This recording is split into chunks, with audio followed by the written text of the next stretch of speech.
Down at the bottom of town in Clemens Street is the Warwickshire Iyengar Yoga studio. I'm sat there right now. It's a really peaceful, relaxing space. And with me are the two founders of the studio, Di and Lynne. Both welcome to Life in Lem. Thank you for having us. Yeah. So Lynne, let's start right at the fundamentals. For anyone that isn't perhaps sure what yoga is, just help people understand. Well, BKS Iyengar wrote a book called Light on Life, and he says yoga was for the purification of the body and the exploration of the mind. So Iyengar Yoga, it's a bit like Pilates that was named after the person that created Iyengar Yoga. There was a person called Iyengar who formulated this form of yoga.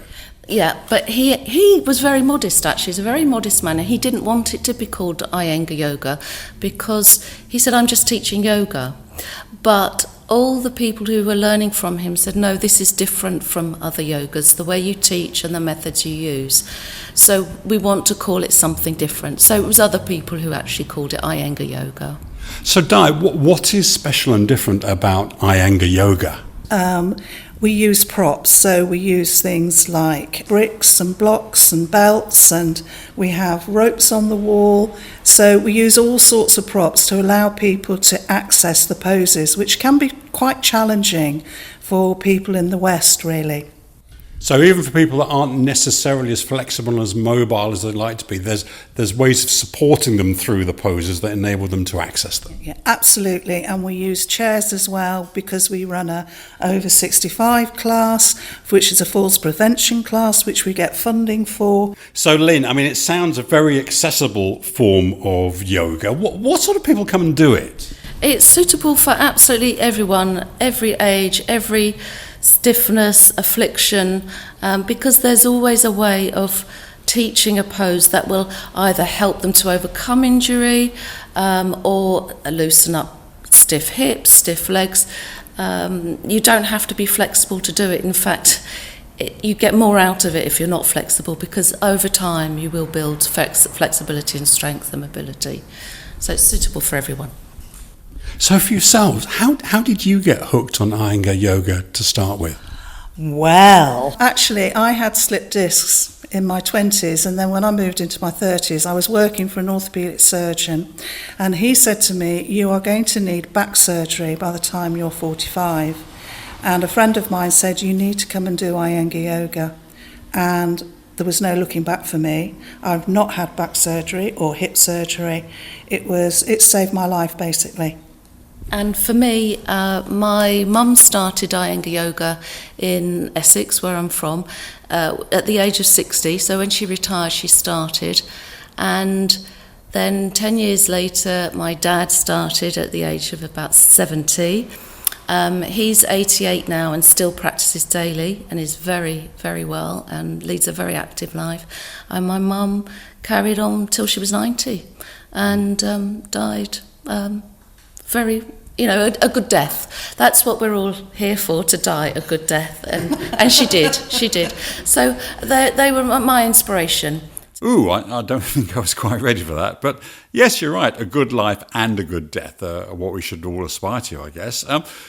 Lynne, practicing yoga has clearly been a big part of your family and family life. But, you know, it's a big leap to then open a studio. What was the catalyst for that? Yes, it is a big leap. We just wanted our own space so that we could have equipment, ropes on the walls, all the props, the bolsters, the blankets, the weights, everything. And if you're teaching in village halls, you carry around a certain amount of equipment, but it makes life quite difficult. And also, you never know whether the heating's going to be on, whether the floor's going to be clean. So it's just lovely to have our own base, our own home, and we can make it what we want, really. And so in terms of the teamwork element of that, clearly, how did you get established as a team together? Well, Lynne was one of my students, so that was her. And then we were approached by two other teachers, Candy and Lauren. And Lauren is our youngster. at 37. And so she teaches all the more dynamic classes and the online class. And then Candy teaches women's health and a very early class on a Saturday morning, because Lynn and I aren't very good in the morning.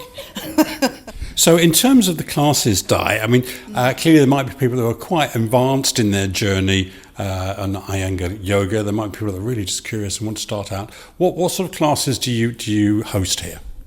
We teach beginners, raw beginners, and then we teach what's called mixed ability. And then I teach a more senior class called level 2 class.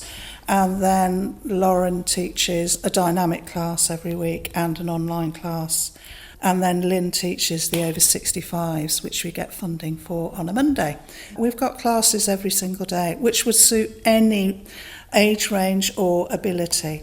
And there's sometimes daytimes and some in the evenings as well. Yes, that's correct. So, in fact, every evening apart from Saturday evening. Yeah. So, say the beginners class, someone's listening to this and goes, you know what, I'd quite like to have a try of that. What typically happens at a beginners class? The teacher would have everybody sitting in cross-legged. We'd sort of bring our hands together and calm everything down, and then I would teach the poses. But for beginners, I would teach mostly standing poses. And standing poses are the basis for all other poses. So, we work on those consistently. And for someone that maybe can't get into town easily, you mentioned that you've recently started online courses as well. How do those work out? Do people need their own ropes and blocks and mats and chairs? How does that happen? No, I think the only thing that Lauren requires, it's only an hour's class on a Sunday morning, and I think all you need is yourself and the mat. We say that your body is your first prop. Lauren will teach very basic stuff, but for an online student, they have to have done a bit of Iyengar Yoga first. They have to know what they're doing, because the instructions are very specific. So someone would classically come along to a physical class to start with, and then maybe continue online. Yeah. So Lynn, if someone's intrigued and would love to find out a little bit more about the classes, or perhaps come along and try a beginner's class, what should they do? We've got a website, warwickshire.iyengaryoga.co.uk. People can email us or call us, or sometimes people just knock on the door and want to speak to us, which is lovely. It's very spontaneous. If people do go to the website, we have got a very short film which actually shows you what a typical beginner's class would be. Super. So I'll include the details of the website in the blurb alongside the podcast. Lynn, Di, thank you so much for sharing a little insight into Iyengar Yoga today, and wish you all the best with your continued classes. Okay, thank you very much, Thanks, Tim. Tim. That was great.